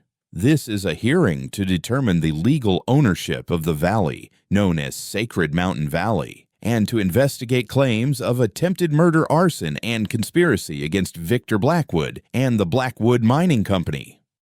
Blackwood's lead lawyer, a man named Thornton, stood immediately. Your Honor, this is ridiculous. These savages have no standing in court. They're not citizens. They can't own land. And this man, he pointed at Marcus, is a known killer wanted in 3 states. Mr. Kane has been pardoned for his military service, Hamilton said smoothly. As for standing, that's what we're here to determine. Mr. Darrow, you may present your case. What followed was a masterclass in legal theater. Darrow presented the pictographic deed, having brought in a professor of native languages to translate it. He showed it predated any white claim to the land by decades. He presented Morrison's affidavits, the testimonies of survivors, and evidence of Blackwood's pattern of forgery and murder. But it was when Thomas took the stand that the room went silent. The boy was so small he could barely see over the witness box. Darrow had to bring him a box to stand on. But his voice was clear as he described the night his parents died, how Blackwood's men had laughed as they killed, how Mr. Blackwood himself had shot his father while he begged for mercy. He said Indians don't deserve mercy, Thomas said, his young voice carrying through the silent courtroom. He said we're animals, not people. Blackwood's lawyer tried to object, but Hamilton overruled him. The journalist scribbled frantically. In the gallery, some women were crying. Then it was Blackwood's turn to testify. He took the stand with supreme confidence, denying everything. The fire was an accident. The deaths were self-defense. The land was legally his through proper channels. I'm a businessman, he said smoothly. I follow the law. If these people have been displaced, it's unfortunate, but progress requires sacrifice. Whose sacrifice? Darrow asked. Yours or theirs. The weak make way for the strong. It's nature's law. Is that why you burned children out of their homes? Blackwood's composure finally cracked. They're not children, they're Indians. They're in the way of civilization, of progress, of everything this country stands for. The courtroom erupted. Hamilton pounded his gavel, but the damage was done. Blackwood had shown his true face, and the journalists had captured every word, but Blackwood wasn't finished. As Hamilton called for order, Blackwood stood and pulled a gun from his coat. Not at the judge, not at Darrow, but at Thomas. If I can't have that land, no one can, starting with this half-breed brat. Time slowed. Marcus was already moving, had been moving from the moment Blackwood's hand went to his coat. His own gun was out the weight, familiar as breathing. But he wasn't fast enough. No one could be fast enough. Except Sahara. She threw herself in front of Thomas just as Blackwood fired. The bullet caught her in the shoulder, spinning her around. Blood bloomed across her gray dress like a terrible flower. Marcus's shot was next, and it didn't miss. Blackwood's gun flew from his hand along with two of his fingers. He screamed, clutching his maimed hand, and then the courtroom exploded into chaos. The courtroom became a battlefield. Blackwood's men planted throughout the gallery went for their weapons, but they hadn't counted on Robert's warriors being there too concealed among the crowd. The journalists dove for cover as the federal marshals Hamilton had secretly positioned moved in. Marcus didn't care about any of it. He was at Sahara's side, pressing his hand against the wound, trying to stop the blood that seemed to be everywhere. "Stay with me," he begged. "Don't you dare leave. Not now. Not after everything." Her eyes found his still fierce, despite the pain. "Thomas, he's safe. You saved him. You saved us all." Judge Hamilton was shouting for order for doctors. Morrison had tackled Blackwood to the ground and was holding him there despite the man's screams about his destroyed hand. White Crow and the warriors had formed a protective circle around Thomas, who was trying to get to Sahara, calling for his aunt in a voice that broke Marcus's heart. "Let him come," Sahara whispered. "I need to see him." Thomas knelt beside her, tears finally coming, 3 weeks of held-back grief pouring out. "Don't die, Aunt Sahara, please don't die. I already lost Mama." "You won't lose me, little warrior," she said, though Marcus could see the effort it took.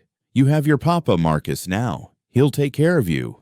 "We'll take care of each other," Marcus corrected fiercely. "All three of us. The family we chose, remember."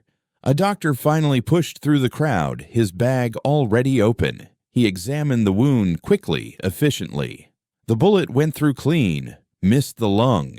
She's lucky, but she needs surgery now. As they carried Sahara out on a stretcher, Judge Hamilton restored order with an iron fist. "Victor Blackwood, you are under arrest for attempted murder in my courtroom. As for the land dispute," he looked at the blood on his courtroom floor, at Thomas's tear-stained face, at the warriors standing ready to die for their people. "I find in favor of the Standing Bear Band. The land known as Sacred Mountain Valley is theirs by right of prior claim and treaty. Any attempt to remove them will be met with federal intervention." The courtroom erupted again, but this time in celebration and shock. Journalists ran for the door, racing to telegraph the story across the nation. A Native American band had won in federal court. A precedent had been set. But Marcus was already gone, following the stretcher to Denver General Hospital, Thomas's hand clutched in his. The surgery took 4 hours.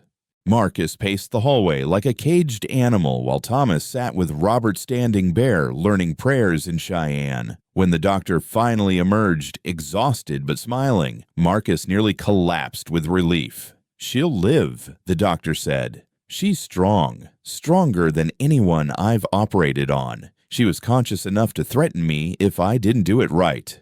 That sounded like Sahara. Marcus laughed, or maybe cried. It was hard to tell the difference anymore. They kept vigil for 3 days.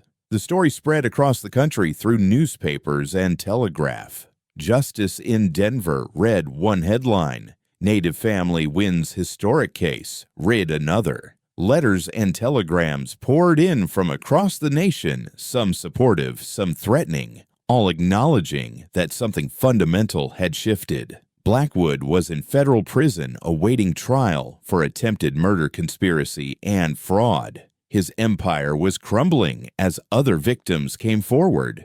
Lieutenant Morrison had been reinstated with full honors after the true story came out. Even President Arthur sent a telegram congratulating Judge Hamilton on upholding justice for all Americans. On the third night, Sahara woke fully. Marcus was there, as he'd been every moment they'd let him stay. Thomas was asleep in the chair, curled up like the child he still was, despite everything he'd endured. "You look terrible," she said weakly.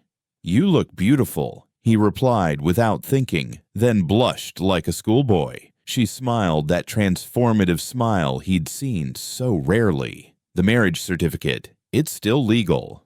We used false names. We could fix that. Make it real, if you wanted." Marcus took her hand, careful of the bandages. "I thought you wanted to go your separate way once Thomas was safe. That was before you became his papa, before you stood against Blackwood, before you showed me that not all white men see us as less than human." She squeezed his hand weakly. "Before I fell in love with you." The words hung in the air like morning mist, delicate and perfect. Marcus leaned down and kissed her forehead, then her lips gentle as a prayer. "I love you too," he said. "Both of you. All of you. The whole complicated, dangerous, beautiful truth of you." Thomas stirred in his chair, waking to see them holding hands. His face lit up with the first real joy Marcus had seen since that terrible day at the wagon train. "Are we a real family now?" the boy asked. "We've always been a real family," Marcus said. "Just took us a while to figure it out." 2 months later, they stood in the rebuilt Sacred Mountain Valley. The ceremony was a blend of traditions, Cheyenne and Christian, ancient and modern. Robert Standing Bear officiated with Lieutenant Morrison as Marcus's best man, and White Crow giving Sahara away. Thomas stood between them, holding both their hands, the wooden horse his mother had carved tucked safely in his pocket. The valley was coming back to life. The burned grassland showed new green shoots. Fresh lodges stood where the old ones had burned. The federal government, embarrassed by the publicity, had sent supplies and protection. It wasn't perfect, it never would be, but it was hope. Do you, Marcus Kane, take Morning Rain Dancer to be your wife, in the old way and the new, for all the seasons that remain to you both? "I do," Marcus said, looking into Sahara's eyes and seeing his future there. "Do you, Morning Rain Dancer, take this man who came to you as a ghost, but stands before you as a warrior, to be your husband, to share your fire and your path?" "I do," Sahara said, her voice strong and clear. "And do you, Thomas Little Horse, accept these two as your parents, to guide you in both worlds, to teach you the old ways and the new?" "I do," Thomas said solemnly, then added, "But can I still keep my wooden horse?" Laughter rippled through the gathering. Even Marcus smiled, the expression no longer foreign on his face. "Then by the authority of the people, and the witness of the earth and sky, you are a family. What the Creator has brought together, let no one tear apart."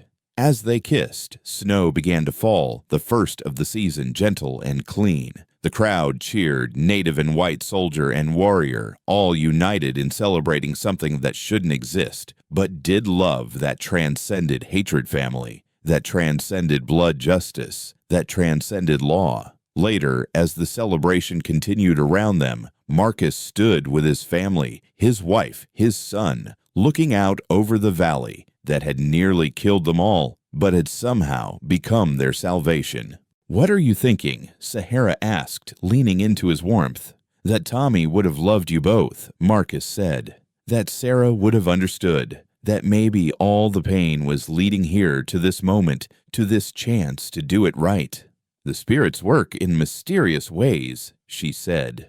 "Or maybe," Thomas piped up, "people just need each other, and everything else is just the journey to finding your tribe." Marcus ruffled the boy's hair. Out of the mouths of babes, he thought. The child who'd lost everything had found the truth none of the adults could see. Family wasn't about blood or law or even love. It was about choosing to stand together against whatever darkness the world threw at you.